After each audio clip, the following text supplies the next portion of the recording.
The next step in the process of creating the ECATT script is to create a test script. In this step, we are going to record the steps of the transaction code that you want to automate. So in our example, we are going to create a test script or ECATT script for creating mass users. So we are going to record the steps in SU01, and so that we can use the steps over and over again on mass users. So select the radio button test script and enter the test script name. After you enter the test script name, click on the create icon. You get to the create test script screen, and in which you have two main tabs, attributes and editor. In the attributes tab, enter a short description for the test script.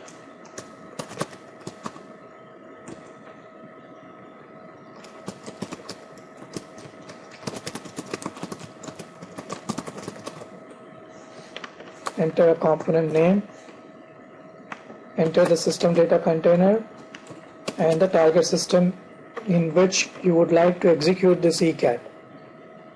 So we have specified HRCLNT811, which means that we would like to execute this ECATT in this target system, which would be client 811 of HR system. Click on the save icon. So you'll get create object directory entry box to enter the package name. Since ECATTs work on RFC principles, you don't have to enter a package name to transport this ECATT. So let's click on local object. So the ECATT is stored as a local object now. Next step in this process will be to record the steps in the transaction code SU01. So click on editor tab, then click on this parameter command interface toggle icon. So the columns change to command interface. To record the transaction code SU01, in this case, for example, click on the pattern button on the toolbar. From the group field, select all commands, and in the command field, select TCD record. So you get some more fields that open up when you select TCD record. In the transaction code field, enter the transaction code that you want to record. So in our case, it is SU01. Hit the enter key. So you get interface ID here. Click on continue here.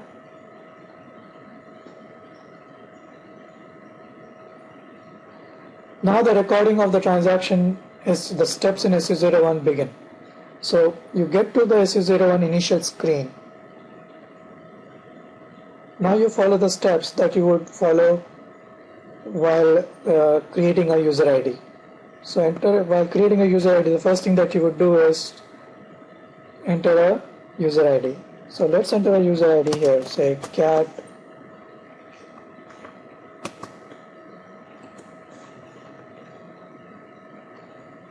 1 2 3. Click on create icon. So all the steps, whatever clicks you make, every key you press, every enter key that you press is going to be recorded. So you have to be careful in what you're clicking and what screens you're going. Wherever you see this tick mark in a box, in whichever field you see that icon, those fields are mandatory fields. So you have to enter some data in those fields to get past that screen. So let's enter a last name Let's enter a first name. So this screen, the address data tab screen, has been recorded. So in a normal user creation process, after entering the address data information such as last name, first name, function, department, telephone numbers, email ID, you would click on the log on data tab. So click on log on data tab. Now the system is going to record the log on data screen. Here you enter the password because that is a mandatory field here. The user group field, the validity periods, they are optional fields in the screen, so we need not enter it at this enter the data in this fields at this point. But the screen has been recorded. So next, in a normal user creation process, you would click on the defaults tab. So the screen is going to record this screen now, the default screen.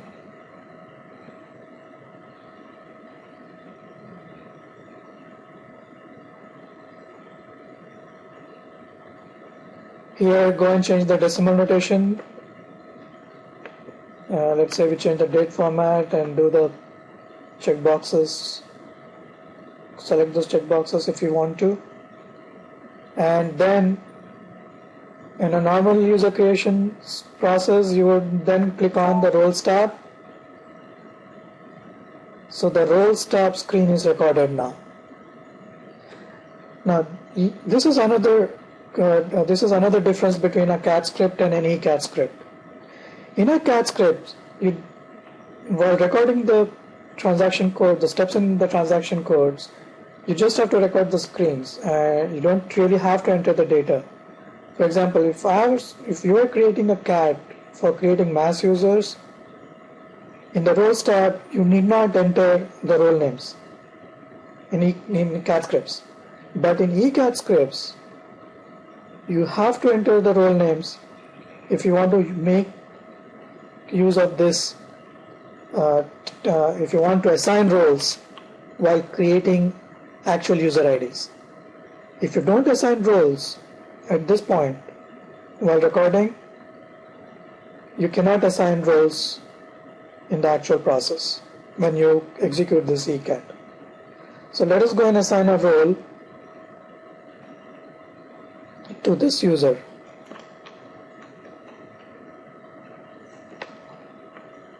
So let us say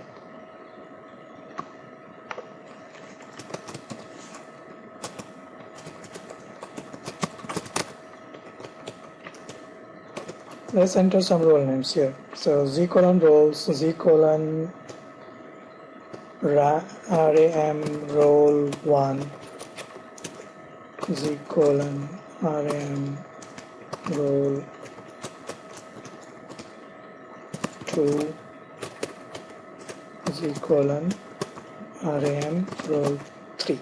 So let's say we are going to assign 4 roles. So after you enter the role names, hit the enter key if you want to, or you can click on the save icon.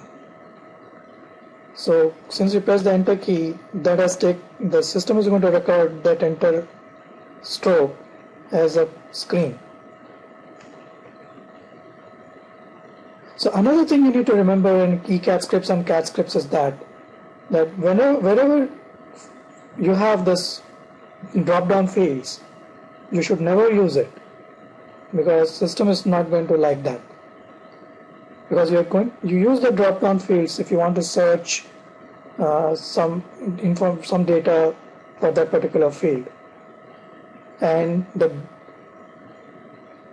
data in each client will be different. So after you have entered the role names, click on the save icon. So the save step is also getting recorded now. So the user ID has been created. So this is how you create a user ID in a normal process, and those are the steps that have been recorded right now. So click on the back arrow, so you get to the recording ended box. So do you want to transfer the data? Click on yes. Save the changes that you have made to the script. So the first step in creating a test script was to record the transaction code which you want to automate. Now, the next step in this process is to define the parameters for the fields that you would actually like to use in your user creation process.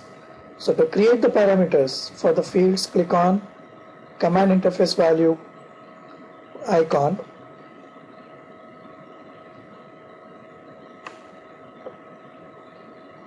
So new section opens here. So click on DINPro. And if you drill down, you will see the screens and the screen numbers that were recorded. If you drill down further, you can see the fields and the values that you are assigned to the fields and the icons that you had clicked while recording. So while in is the value, B name was the field, the user ID field. So like that you can see the information for every field that you had assigned, that you had used or recorded.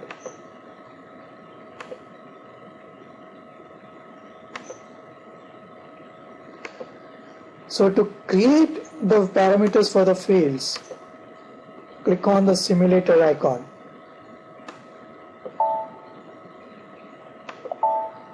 Okay, you first have to select the DINPro before you click on simulator. So select DINPro and click on simulator. So you go back to the SU01 initial screen. So remove the contents of the field and double click on the field. A parameter name should begin with an ampersand sign, and also the parameter name should not contain any spaces, and it should not contain any hyphens. Ensure that the field contents column is empty. Click on the copy icon here. So once you have created a parameter for a field, that field becomes gray. Click on the next screen to go to the next screen that was recorded.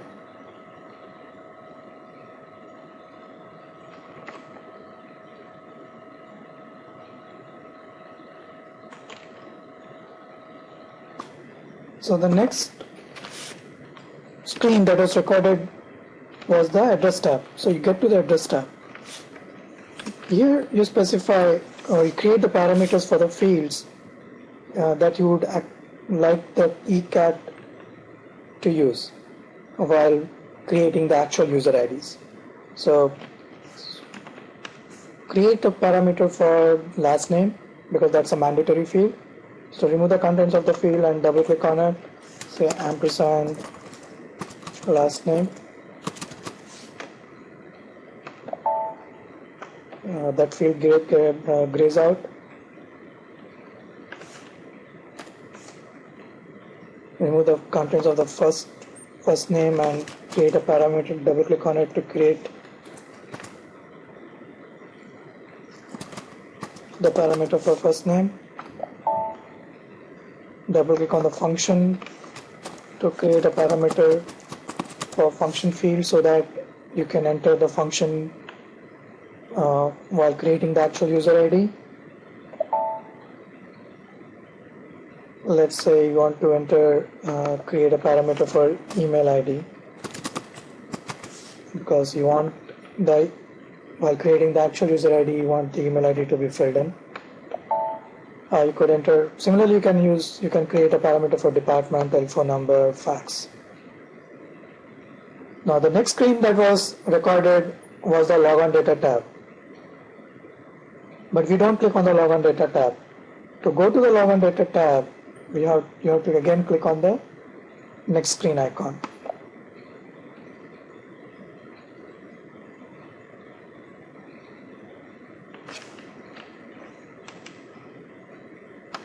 So in the login data tab, you have to enter the password. So double click on the password field and give a password parameter name for the password.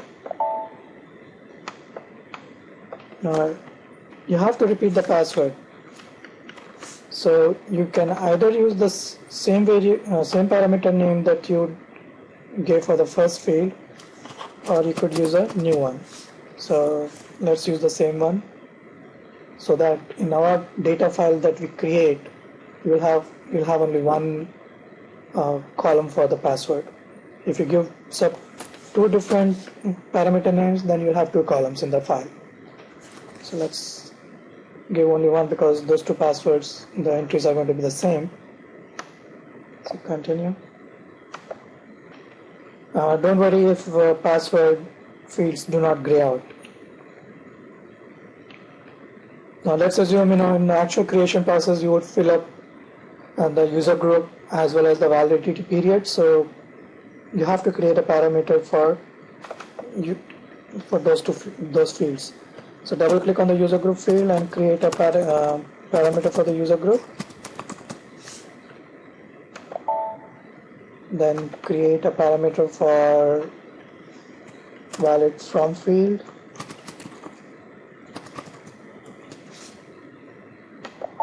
And double click on valid to create the parameter for the valid to date field. So the next step in the process was to click, you have gone to the defaults tab. So click on the next screen to go to the defaults tab screen. Again, never click on the tabs directly while defining the parameters, because all those tabs have been recorded as separate screens. So you have to click on the next screen icon to go to each of those tabs. So you get to the defaults tab, and let's say we're not going to do anything, because we already set the decimal notation to what we wanted while recording. So we don't change anything here. So let's go to the next tab, which would be the roles tab that was recorded. But to go there, you again have to click on the next screen icon on the toolbar. So you get to the roles tab. Now you can define only 4 parameters here, as you can see here. The reason being, while recording, we did not enter that many roles. We only entered 4 roles, so that's why we can only create parameters for 4 roles. So let's create the parameters for the roles. So remove the contents of the role on row 1 and give a parameter name, say role 1. The number here is the row identifier. So click on continue. So that field grays out. Remove the contents of the remaining rows and assign a parameter for those rows.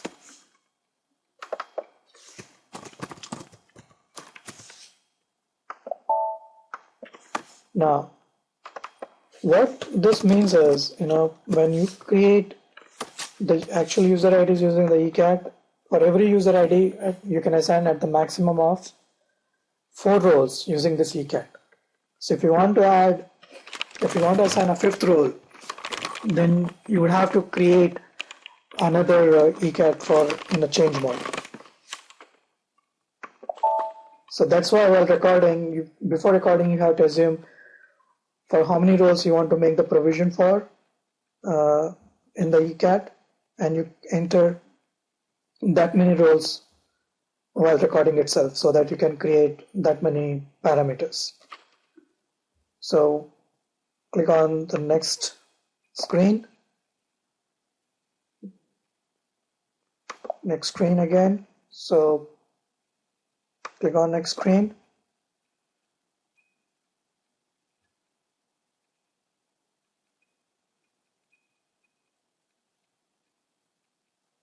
Click on the next screen to come back to the test script screen. So click on save. If you observe here, this green square box has changed to this triangle, and if you also observe, the value field has been replaced by the parameter ID, parameter name that you have defined for all of those fields for which you have defined the parameter. The value would be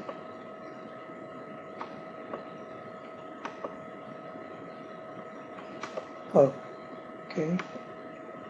For example, last name. So you have defined a parameter for the last name, so val field is the last name. For function, it's function. So click on the save icon. Once you have done, click on this parameter command interface icon one more time, so you get the list of parameters that you have defined. Now, one thing you have to remember here is that in this visibility of parameter column, the value should be I. Now, I stands for import. If it is anything other than I, you ensure that you make it other than I. Let's say if it is E or V, you make it as I. Now, in the target system field, enter the target system name for the client in which you want to execute this script. So you can basically copy paste it if you want, select it and say Ctrl C and go to each column.